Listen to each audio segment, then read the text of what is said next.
Hi, this is Matthew Almeida.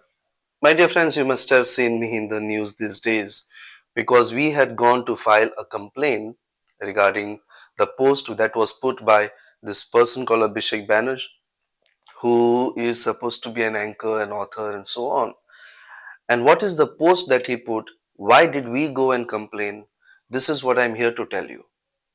There were some people who asked me in the comments on my videos or on the social media platforms wherever they saw our news and asking me, you were talking about freedom of speech. Now what happened to you? Why did you go and complain? And other people said this person spoke the truth about Francis Xavier. So why go and complain about him? My dear friends, I'm going to answer all these questions and I'm also going to tell you why we took it so seriously this time. Let's begin with this. First of all, let me clear in saying what I had said in my earlier video. That yes, we all have a freedom of speech. Anyone putting content and anyone feeling that something is put up that hurts your religious sentiments, we need to rationally evaluate. We need to rationally evaluate whether that post contains anything that hurts religious sentiments. After evaluating, then we need to go and complain if there is something specifically, categorically, something like this. But if there are certain facts that are brought out that could be true without even taking the name of the deity or the religious belief or practices of a person, then it has to be judged according to freedom of speech. Now, who can do that? The police has to do that, which is why it is important that we don't mob around the police station and then simply go and force the people or the police to go and file an FIR or a complaint and so on and so forth. We can give a complaint, but then it is the prudence of the police to be used in filing this complaint. Then one person said he spoke that post that was put up about Saint Francis Xavier spoke the truth. Why then speak against it? My dear friends, some days back some person had put a post questioning that a certain religious ritual may cause pollution. Isn't that a fact? Yet people complained about it. I'm reminded of Sushila Savant Mendes, who had written an article about Sambhaji Maharaj, which contained all historical facts. Why did people feel offended with that? Why did they go and complain about it? And if those who are watching this now were not part of it, do you endorse that certain people had gone and complained? If at all that article contained all truth? When we talk about freedom of speech, we need to also refer to Article 51AH of the Constitution of India, that when we practice freedom of speech, we need to be careful. It talks about scientific temperament, rationality, and the sentiments of the community when we are practicing freedom of speech. So let's come to this post. This post that was put by Abhishek Banerjee. What was wrong with it?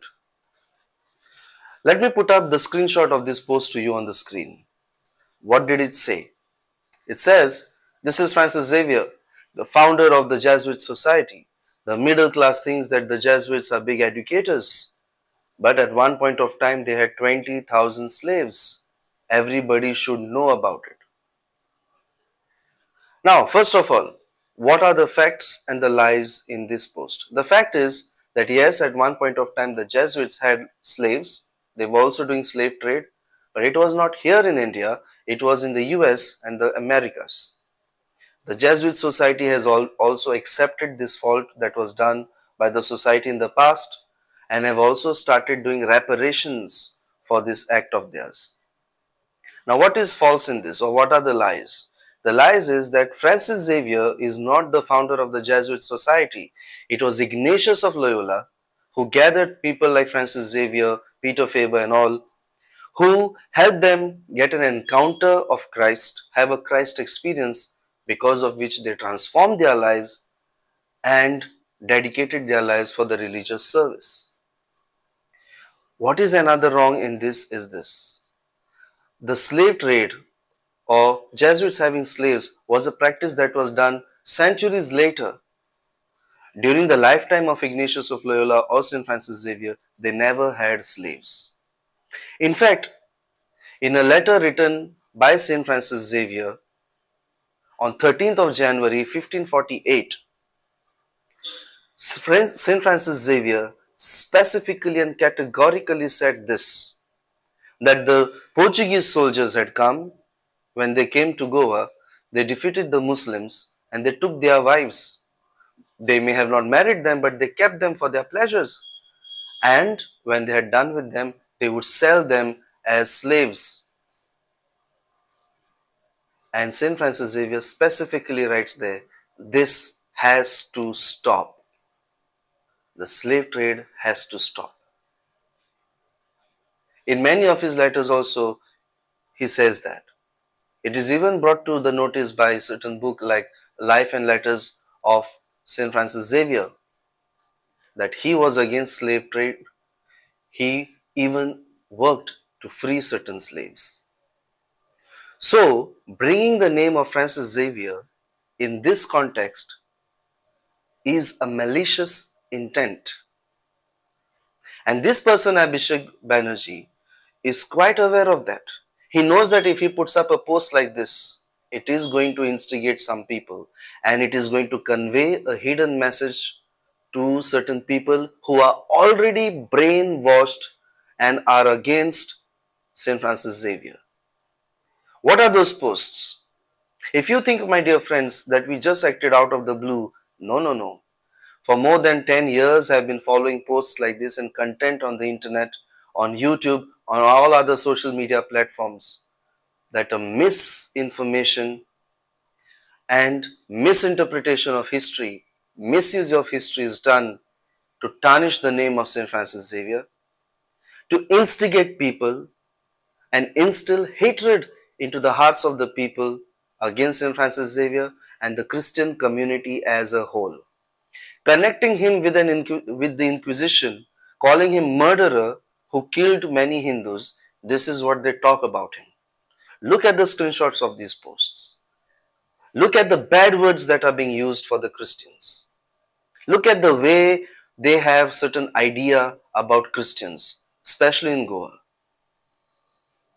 Do you think that we acted just out of the blue? No, we have this as a background. This is why we acted and filed complaint. And the FIR is taken. The post is brought down. Now let's see what happens further. My dear friends, I have made lot of videos to make it clear how St. Francis Xavier is not responsible for the Inquisition, or if at all something called the genocide of Hindus happened, he is not responsible for it. In fact, during his lifetime, he did respect Hindus. He had Hindu friends. He fought for those and he appreciated those who were sincere of heart, even though he was an ardent believer of Christ, and that is what he had come to do here, to tell others about Christ and draw souls to Christ. Because he had this love for Christ, a Christ experience. I have also made it very clear that during the Inquisition, not a single Hindu was burnt at stake. I am still waiting on people to give me names of Hindus who were burnt at stake. The Portuguese documents may not have it, and you may even doubt the Portuguese documents. But you should be having some records. There were learned people at that time. If a temple that was built during the Inquisition time by Chhatrapati Shivaji Maharaj, and there is a plaque that is put written in Devanagari, certainly they could write the names of those people who were unjustly burnt at the stake during the Inquisition. But there is nothing of this sort.